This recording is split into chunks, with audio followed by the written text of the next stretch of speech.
నమస్తే, నా పేరు ప్రశాంతి. వై న్యూస్ కు స్వాగతం. తుని తాలూకా పెదలు కాదు, తూర్పుగోదావరి జిల్లా పెదలు. పచ్చిపాటి తాలూకా అవ్వచ్చు, పాకిరేపేట తాలూకా అవ్వచ్చు, పిఠాపురం తాలూకా అవ్వచ్చు, ఏ పెదలన్నా నేను చెప్పి దొంగ కానీ మీ కాడికి వస్తే మీరు ఒకటే అడగండి. ఏమంటారంటే, యాల రామకృష్ణ గారు పెట్టితే నువ్వు ఉన్నావా, రామకృష్ణ గారిని కాదని నువ్వు వచ్చావా అని అడగండి పెదల్లారా. నేను ఒకటే మాట్లాడేది, ఏం కాదు. ఏమంటున్నాడంటే, ఎలా రామకృష్ణ గారు జనవరి పట్టుకొచ్చి మీకు బొమ్మలా కాపాడేసి వెళ్ళిపోతున్నాడే. తుల్లో ఉండి నేను మీకు అందరికీ ఓగుబాగులు నేను చూశాను.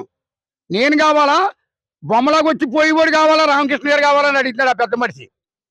నేను ఒకటి అడిగేది, కృష్ణ గారు నేను చూసుకు అడుగుతున్నాను నేను సొంతంగానే. ఏమనంటే, నువ్వు రామకృష్ణ గారు పెడితే ఉన్నావా, లేకపోతే మీ బాబు గడించి నాతో తునొచ్చి మేడ కట్టావా? నాకు అది ఒకటి చెప్పు. నువ్వు గుండె మీద చేయొచ్చు చెప్పు. నువ్వు మాట్లాడి మాటలన్నీ కూడా నేను ఖండిస్తున్నాను. ఎలా నాకు అది చెప్పు. తుని కాపురం ఎవరు వాళ్ళు పెట్టేవు? నువ్వు రామకృష్ణ గారు ఎత్తే నువ్వు తొగులు తీర్చావా, లేకపోతే తుంటాలికలో ఏ పెద్ద మనిషి లేడని నిన్ను తుళ్ళ కాపురం తుంటాలిక పెద్దగాని పెట్టుకున్నారా?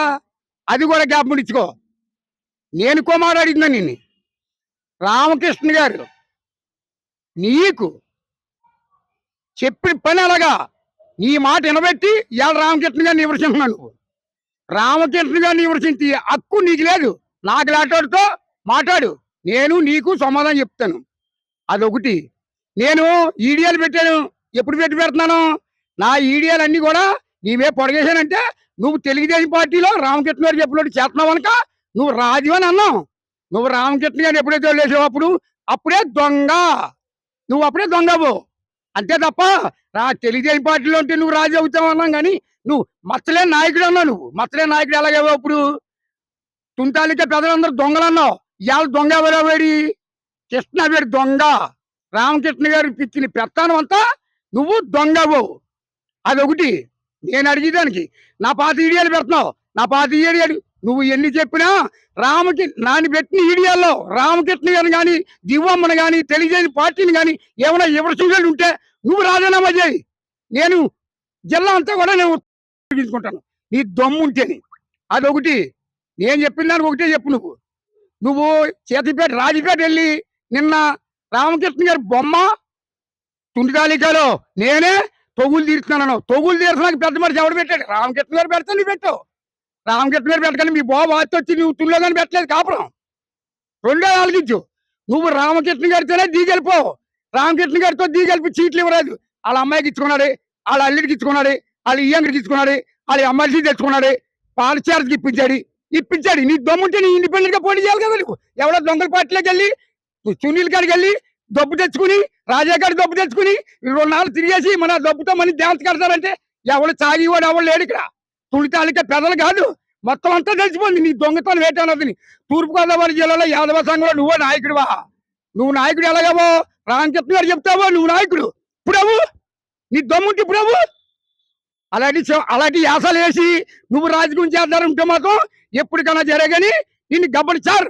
నేను ఏబునర్లో నేను కాపురం చేయను, తుల్లో నువ్వు కాపురం చేయకుండా ఉంటానని సవాల్ చేయి. నేను చెప్తాను ఇవాళ నీ దమ్ముంటేని. ఆ 2 దివ్వం ఓడిపోద్ది. నల్ల చొక్కాతో నేనే ఉంటానన్నావు. నల్ల చొక్కాలు చిరిగిపోకుండా నువ్వు పెట్టుకుంటే, నేను అనేది నల్ల చొక్కా చిరిగిపోకుండా నువ్వు పెట్టుకుంటే దివ్వం నెగ్గిన మళ్ళీ నువ్వేం చేస్తావన్నా సవాల్ చేయాల. నేను దివ్వం నెగ్గపోతే నేను జిల్లాలో లేకుండా పోతాను, నువ్వు తుల్లి లేకుండా పోవు. నేను చెప్తాను. నువ్వు ఎక్కువ మాట్లాడితే నువ్వు ఎంత మాట్లాడితే అంత కూడా రేజ్ అయిపోయినాక రెడీగా ఉన్నాం. తెలుగుదేశం పార్టీ కార్యకర్తలు ఏమన్నా జరగ నీకు సిద్ధంగా మేము దిగలపడానికి సిద్ధంగా ఉన్నాం. నువ్వు దివ్వమ్మని కానీ, రామకృష్ణ గారిని కానీ, తెలుగుదేశం పార్టీని కానీ ఎప్పుడు కూడా విమర్శించడానికి నీకు అరగట్టు లేదు. తెలుగుదేశం పార్టీ వల్ల, రామకృష్ణ గారి వల్ల, ఎల్లప్పరారు దొడ్డు వల్ల నీ పెద్దలేవు. అది 2 నాయకురాన్ని పెట్టుకుని రాజకీయం చేసావు. ఎలవ నాయకురాగాన్ని పెట్టుకుని రాజకీయం చేసావు. పాపం పుణ్యం ఎలగని నాయకురాన్ని కూడా తిట్టించావు. అది ఒకటి జ్ఞాపం చూసుకో. కుటుంబాన్ని చూసావు. పెద్దబ్బాయి గారు చెట్టు చేయడంలో ఎలా పెద్దబ్బాయి గారి చెట్టే దివ్వమ్మకి సేవ చేస్తున్నారు. నువ్వు దొంగల పార్టీకి వెళ్ళి దొంగల జనం చేసావు. అది కోసం జ్ఞాపం ఇచ్చుకుని నువ్వు ఎక్కువ మాట్లాడకుండా జాగ్రత్తగా ఉండాలని తెలుగుదేశం పార్టీ కార్యకర్తలకి తులితాలిక పెదలకి అలాంటి మాయ మాటలు నమ్మొద్దు. తగులకి కుటుంబాలకి చిచ్చెట్టి కిట్ని గారాడు పుట్టిగా మాయ మాటలు చెప్పేసి పోతాడే. మనం మాత్రం దివ్వము నెగ్గించుకుంటాం. రామకృష్ణ గారు మన తులితాలికని ఎప్పటికైనా చూస్తాడని ఇప్పుడు కూడా హృదయపూర్వకంగా చెప్తున్నాను. రామకృష్ణ గారి మాట నమ్మాలా, దివ్వము నెగ్గించాలా, మన కార్యకర్తలందరూ కూడా కలిసికొట్టుగా పనిచేయాలా. జై తెలుగుదేశం, జై చంద్రబాబు. అయ్యా యనమల కృష్ణ గారు, నిన్న రాజీపేట సభలో మీరు అంటున్నారు కదా, రాజీపేట ఊరికి ఎన్ని గొడవలు పెట్టారు, ఎంతమంది ఎన్ని పార్టీలకి తయారు చేశారు, ఎన్ని గ్రూపుల్లో పెట్టారు మీరు. అలాగే పైగా యనమల రామకృష్ణ గారు సంవత్సరానికి ఒకసారి వచ్చి హైదరాబాద్ పోవడం అంటున్నారు. సంవత్సరానికి ఒకసారి వస్తే ఎప్పుడు పోతాడు అని చూసుకోండి. నువ్వు కాటిగా నక్క ఎలా కాపలకొస్తుందో అలాగే ఎవరన్నా గేట్ కాడికి వెళ్ళి చూడడానికి కూడా కనీసం రామకృష్ణ గారితో మాట్లాడడానికి కూడా అవకాశం ఇవ్వకండి. ఆ గేట్ కాడికి కాపలా కాసి కూర్చుంటూ కాటినక్కలాగా. అయినా మళ్ళీ పైపచ్చి యనమల రామకృష్ణ గారు ఎవరికి ఉద్యోగాలు వేశారు, ఏం చేశారు అంటున్నాను. ఎవరికైనా రూపాయి పని చేయనిచ్చావా? ఎవరైనా రామకృష్ణ గారి కాడికి వెళ్ళనిచ్చావా? ఈ 30 సంవత్సరాల్లో 40 సంవత్సరాల్లో నువ్వే ఎమ్మెల్యే కింద నీకాడే 10 కోట్ల రానకు కానీ నీకు తెలియకండి. మళ్ళీ రామకృష్ణ గారి కాడికి వెళ్తే ఆడి దొంగ కదా, ఈడి దొంగ కదా, ఆడు వెళ్ళాడు, ఈడు వెళ్ళాడు, ఆడి వాళ్ళ తమ్ముడు ఆ పార్టీకి వెళ్ళాడు, వీళ్ళ తమ్ముడు ఈ వెళ్ళాడు, లేదా వాళ్ళ పార్టీకి వెళ్ళాడు అని వాడు. కనీసం ఈ బీచ్ రోడ్ లో ఎవరికైనా ఉద్యోగం ఏం లేదంటే కారణం నువ్వు ప్రధాన నిందితుడు నువ్వే, యనమల కృష్ణవే. అలాగే ఈ కోనపురం కూడా ఎవడో బాగుపడిపోతుంది, ఎవడో అందంగా ఉంటాడు, ఎవడో కొన్ని ఆడిషో కూడా నువ్వే. ఈ బ్యాంక్ ఉద్యోగాలు లేదు. రామకృష్ణ గారు నాకు పెట్టి పదవి 40 సంవత్సరాలు పెట్టి నువ్వు ఏమి నెట్టుకెళ్ళావు, ఇవాళ ఎన్ని ఎక్కువ తిప్పదు. నువ్వు ఎలాగొచ్చింది ఆస్తి, ఏ పార్టీ గౌరవంతో నీకు ఎంత వస్తుంది? ఇవాళ కట్టడు వదిలేడు, ఉంచుకుప్పుడు పంపిస్తాడే చెప్పలేం. అది కట్టుకున్నవాడు వెళ్ళేస్తే ఉంచుకున్నాడు ఏం పంపిస్తాడో మరి చెప్పలేం. ఏదో రోజుకి అలికితే పండగ రాదు ముగ్గెడుతుంది, వచ్చినప్పుడే అలికి ముగ్గెట్టుకుంటే దానికి అందం.